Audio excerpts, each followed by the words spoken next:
E em estúdio, nesta edição do Meio-Dia do ETV, estão João Pereira Coutinho, presidente do grupo SGC, e Tavares Moreira, antigo governador do Banco de Portugal. Aos dois, muito boa tarde, muito obrigada pela vossa presença em estúdio. Tavares Moreira, começava por si. Acho que a pergunta que se coloca neste momento é: e agora? O que é que espera aos portugueses? Mais medidas de austeridade, certamente.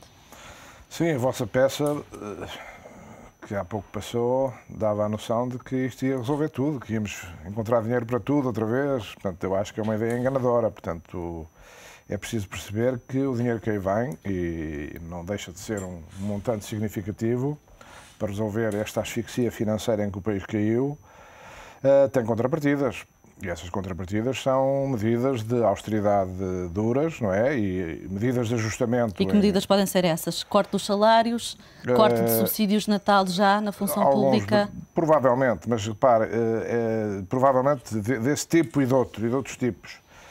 Mas penso que o alcance e a dimensão dessas medidas só poderá ser devidamente avaliado e definido depois de se conhecer a verdadeira situação das finanças públicas, não é? No que respeita a medidas dirigidas às finanças públicas. Devia haver uma auditoria? Há outras medidas que serão dirigidas à competitividade e à flexibilização. Na sua opinião, devia haver uma auditoria às contas públicas, uma auditoria independente às contas públicas? Não é preciso a minha opinião, ela vai ser indispensável de qualquer maneira, não é? Portanto, esse trabalho vai envolver uma auditoria às contas públicas, inevitavelmente, como já aconteceu no caso da Grécia. E, portanto, isso vai ser necessário para se perceber exatamente qual é o ponto de partida. Mas, se calhar, era importante que essa auditoria tivesse existido antes.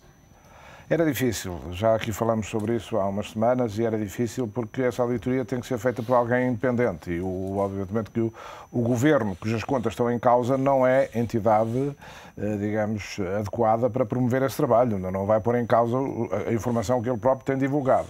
E, portanto, terá que ser um trabalho subsequente de análise verdadeira da situação para definir medidas em conformidade, porque se nós não conhecemos bem o ponto de partida, não podemos também conhecer bem o ponto de chegada. E, portanto, as medidas são dirigidas a um determinado objetivo. E esse objetivo só pode ser definido a partir do momento em que se conhecer exatamente qual é a situação de partida.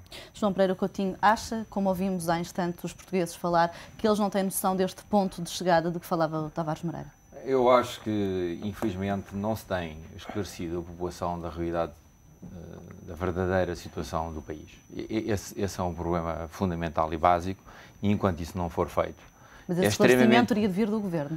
Esse esclarecimento tem que vir do Governo, acho que esse esclarecimento tem que vir da sociedade civil como um todo, de uma certa elite também, que tem alguma obrigação e responsabilidade no país. Eu acho que, se chegarmos a esta situação, de certa maneira, podemos dizer que todos temos um pouco culpa no cartório, não é?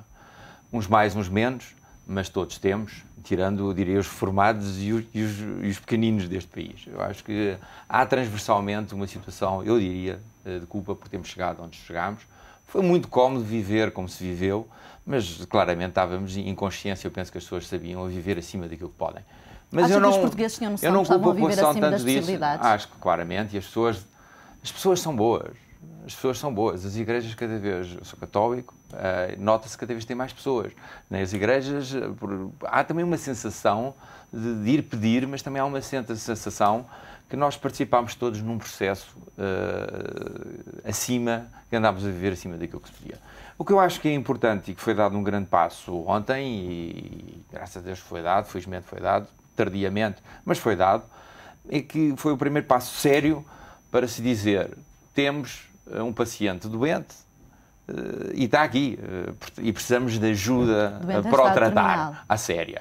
Portanto, esse reconhecimento da situação foi dado o primeiro passo e por isso é que eu estou aqui hoje a falar com vocês. Mas essa situação não deveria ter sido reconhecida há mais tempo? Essa situação devia ter sido reconhecida há mais tempo, todos nós sabemos disso e vemos nas peças transversalmente, em diversos níveis e classes do país, a reconhecê-lo. Agora, o que é importante e que eu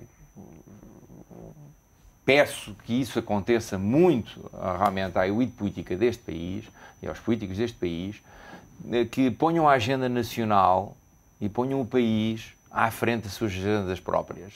Esse é o vital e o fundamental para ultrapassarmos o que vem por aí. Se as pessoas perceberem, Portugal é uma nação absolutamente espetacular, pequena, mas espetacular. Basta olhar para o Brasil. Nós temos obras feitas pelo mundo que temos razões de nos orgulhar.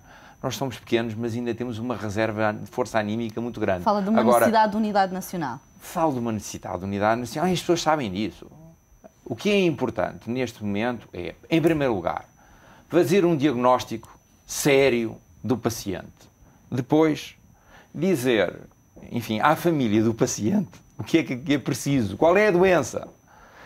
E a partir do momento em que a família entende e o paciente entende, é uma questão de ver se quer ou não quer ser curado e quais são os métodos. Agora, neste momento, nem sequer um diagnóstico foi feito. Ora, que estamos doentes, estamos, e que é possível ultrapassar, porque não há doença incurável a nível de um país. Esse diagnóstico, Tavares Moreira, vai agora começar a ser feito pela chamada Troika do FMI, da Comissão Europeia e do BCE, mas depois do pedido ter sido feito ontem, agora em que condições é que Portugal vai negociar? Aqui a expressão negociação é um bocadinho artificial, porque nós não vamos negociar praticamente nada. Nós vamos pedir ajuda. Nós já não estamos em condições de negociar. Quando eu tenho um incêndio em casa, eu não vou negociar com os bombeiros o apagamento do incêndio. Eu peço-lhes, por favor, que venham a correr e que apaguem o incêndio. Não vou estabelecer condições, porque isso não tem qualquer sentido. Aqui é um pouco a mesma, enfim, uma expressão um pouco figurada, mas realmente é o que se passa, porque nós estamos numa situação de tal modo aflitiva do ponto de vista financeiro que vamos ter que aceitar as condições que a União Europeia, em primeiro lugar, assessorada pelo FMI, virá dizer que são as condições necessárias para nós corrigirmos esta situação e para recebermos o apoio financeiro, lá está, para resolver as situações mais difíceis e delicadas que temos pela frente, que já foram aqui citadas na vossa peça. E, portanto, não há de facto uma negociação. Há um pedido de ajuda cujas condições serão definidas por quem a presta, que é a União Europeia e é o Fundo Monetário Internacional associado à União Europeia. Portanto, é isso que verdadeiramente que se passa. Tem surgido vários montantes possíveis para o valor desta ajuda. Consegue quantificar ou imaginar de quanto precisará Portugal? 15 mil, 25 mil milhões para uma primeira tranche? Fala-se de 80 mil milhões no total da ajuda? Não sei exatamente. É um valor que não podemos agora estimar com um mínimo de condições. Eu não tenho essas condições para estimar, já que ele foi referido à volta de 65, 80 mil milhões, porque é o valor mais ou menos que foi também dispensado à Irlanda. A curto prazo ou precisaremos deste financiamento também a médio e longo prazo? Não, esse financiamento será a médio e longo prazo. Portanto, essa é a vantagem desta ajuda, é que são financiamentos a médio e longo prazo, que nos dão algum tempo de, digamos, de respiração e de normalização da nossa situação, de redução das necessidades de financiamento do país, porque aqui toda a gente vai ter que reduzir as suas necessidades de financiamento. Repare que há uma diferença muito grande. Está-se a fazer uma comparação, por exemplo, com o que se passou com o FMI em 78 e 83. Não há comparação possível. Em primeiro lugar, embora, enfim, há certos aspectos que são comuns, mas no essencial a situação é muito diferente. Porque tanto em 78 como em 83 o país não tinha, o país globalmente, quer o Estado, quer, digamos, os particulares e as empresas, não tinham o nível de dívida que existe hoje. A dívida hoje é monstruosa comparada com a de então. Por outro lado, na altura, como sabe, nós tínhamos moeda própria e, portanto, uma das terapias que se aplicava era uma forte desvalorização da moeda que favorecia extraordinariamente as atividades dirigidas à exportação e, ao mesmo tempo, travava o consumo interno porque tornava os produtos importados muito mais caros. Portanto, esta terapia era muito eficaz. Que hoje não temos. Hoje não é assim. Hoje não temos moeda própria, portanto as coisas são bastante diferentes. Pode vir a ser a boia de salvação para alguns empresários? Vem trazer alívio no financiamento à banca ou poderá, pelo contrário, continuar a alarmar, uma vez que hoje os mercados ainda estão eu acho que o FMI, eu acho que nós precisamos, fundamentalmente, como eu dizia antes, e me retiro um pouco, acho que nós precisamos é fazer um diagnóstico e explicar aos portugueses os sacrifícios que o vão fazer e porquê.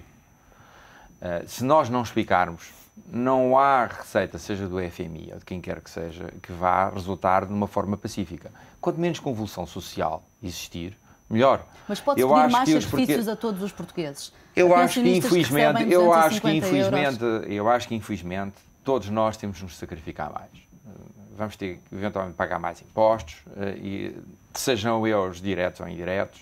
Temos que ver como desafogar também a economia, porque hoje, com a mobilidade, eu vou dizer, eu empresarialmente tive várias conversas muito sérias com o Governo nos últimos tempos e acabei por investir, infelizmente, mais fora do meu país que dentro do meu país. É a única alternativa para as empresas? Não é a única alternativa. Acho que Portugal tem muito a dar. Agora, tem que haver uma objetividade que hoje em dia estamos num mundo global. Mas o que é que faltou, no seu caso em particular, para poder investir mais cá dentro e não tanto lá fora?